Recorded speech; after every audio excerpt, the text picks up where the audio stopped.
नमस्कार, आप जुड़े हैं मुद्दे की बात में कृष्ण कौशिक के साथ। अभी तक हम आपके सामने फर्जी मान्यताओं के दम पर चल रहे स्कूलों की बात करते आए हैं। लेकिन आज हम शिक्षा विभाग के जिस कारनामे को लेकर प्रस्तुत हुए हैं, उसे सुनकर आप यही कहेंगे कि कहीं ऐसा भी होता है। एक कारनामा तो ऐसा होता है जो आंखों में धूल झोंक कर किया जाता है, लेकिन यह मामला तो ऐसा है जो सब कुछ जिला शिक्षा अधिकारी तक के संज्ञान में है, फिर भी सब कुछ बेरोक टोक चल रहा है। तो इसे आप क्या कहेंगे? इसे आप ऐसा समझ सकते हैं कि यह सब चल नहीं रहा है, बल्कि जिला शिक्षा अधिकारी के द्वारा चलवाया जा रहा है। जी हां, हम बात कर रहे हैं ग्रेटर फरीदाबाद के सेक्टर 75 में चल रहे चैतन्य टेक्नो स्कूल की। तो आपको बता दें, यह स्कूल बिना मान्यता के चल रहा है, वह भी 10वीं कक्षा तक। ये हम नहीं कह रहे हैं, इसे खुद जिला शिक्षा अधिकारी कार्यालय कह रहा है। एक जागरूक नागरिक द्वारा दी गई शिकायत में इसका खुलासा हुआ। इस जागरूक नागरिक द्वारा जिला शिक्षा अधिकारी को स्कूल के संबंध में शिकायत की गई। शिकायत मिलने के बाद जिला शिक्षा अधिकारी कार्यालय द्वारा एक जांच कमेटी गठित की गई। जांच कमेटी ने जांच की और यह स्कूल जांच में बिना मान्यता के चलता पाया गया। वह भी फरीदाबाद के ऐसे क्षेत्र में जो पॉश इलाका है, जहां फरीदाबाद का हर नागरिक रहना अपनी शान समझता है। वैसे तो चैतन्य टेक्नो स्कूल ग्रुप भी यह कोई छोटा मोटा ग्रुप नहीं है। इस ग्रुप की देश भर में सैकड़ों ब्रांचें बताई जाती हैं। लेकिन कहते हैं कि बड़ों के बड़े ही कारनामे होते हैं, लेकिन इतना भी नहीं जहां पर कानून को धता बता दी जाए। लेकिन आश्चर्य की बात यह है, दोषी पाए जाने के बाद भी जिला शिक्षा अधिकारी के स्कूल के गेट पर ताला लगाने में हाथ क्यों कांप रहे हैं, यह बड़ा सवाल है। हमने इसको लेकर जिला शिक्षा अधिकारी मैडम के फोन पर संपर्क कर इस संबंध में उनका पक्ष लेने की बात की, लेकिन जिला शिक्षा अधिकारी मैडम का जवाब बेहद चौंकाने वाला था।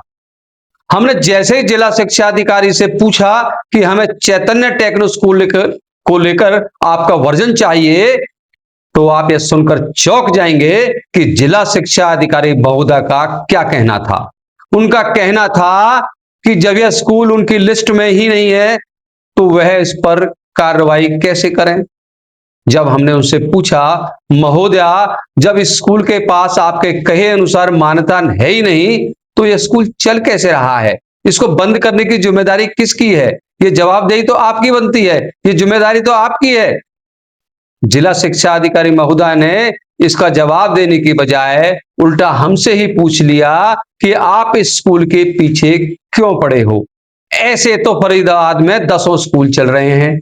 हमने उनसे कहा, हमें आप उन 10 स्कूलों की सूची दे दो, हम उनकी भी खबर चला देंगे और आपको भी उनके खिलाफ कार्रवाई करनी चाहिए। आखिरकार जिला शिक्षा अधिकारी मैडम ने इन सवालों का जवाब दिए बगैर बोला कि वह अभी किसी फंक्शन में है, आप इस बारे में उनके ऑफिस में आकर बात करें। जब हमने ऑफिस में मिलने का उनसे समय मांगा, तो उन्होंने टाइम देने की बजाय फोन काट दिया।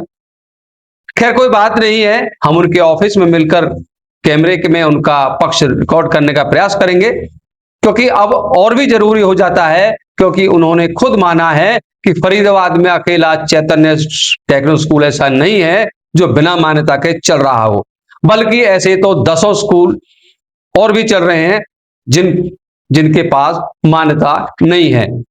उनसे जानने का प्रयास करेंगे कि 10 स्कूल कौन कौन से हैं, उनकी सूची मांगने का प्रयास करेंगे। लेकिन स्कूल के संचालन को लेकर कुछ ऐसे बिंदु है दर्शकों, जिन पर प्रकाश डालना जरूरी है और आपको भी उनके बारे में जानना आवश्यक हो जाता है, क्योंकि आप सभी के बच्चे इन विद्यालयों में पढ़ते हैं। तो आपको बता दें, स्कूल चलाने के लिए जमीन और भवन के बाद हरियाणा शिक्षा विभाग से मान्यता लेनी होती है। मान्यता प्राप्त करने के बाद कोई भी स्कूल अपने यहां दाखिला कर सकता है बच्चों का। मान्यता लेने के बाद स्कूल को यूडाइस कोड लेना होता है और उसके बाद स्कूल के नाम से MIS पोर्टल खुलता है। इस MIS पोर्टल पर स्कूल में दाखिला लेने वाले सभी छात्रों का पंजीकरण होता है, यानी कि रजिस्ट्रेशन होता है, उनका सारा ब्यौरा दर्ज किया जाता है।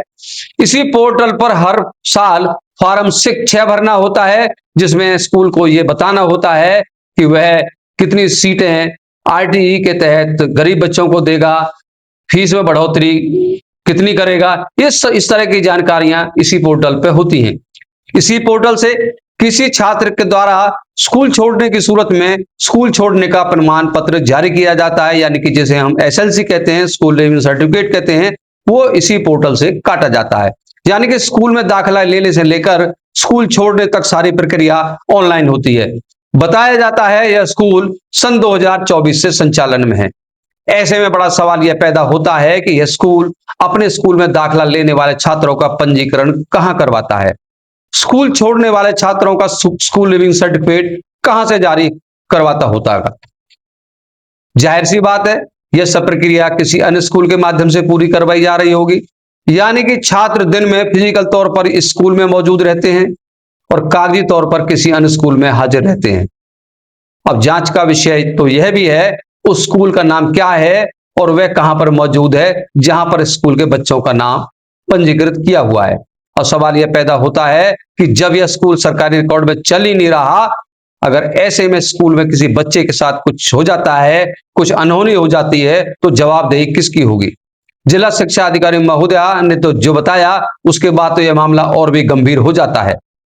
इसलिए हमारा मुख्यमंत्री श्रीमान नायब सिंह सैनी और शिक्षा मंत्री श्रीमान महिपाल ढांडा जी से यही मांग है, अनुरोध है कि वह इस पर संज्ञान लें और दोषी लोगों के खिलाफ कार्रवाई करें, क्योंकि यह फर्जीवाड़े की इंतहा है। आपके साथ इस खबर की नई अपडेट के साथ और अन्य किसी महत्वपूर्ण मुद्दे के साथ फिर जुड़ेंगे। हमारे साथ जुड़े रहने के लिए आपका बहुत बहुत धन्यवाद।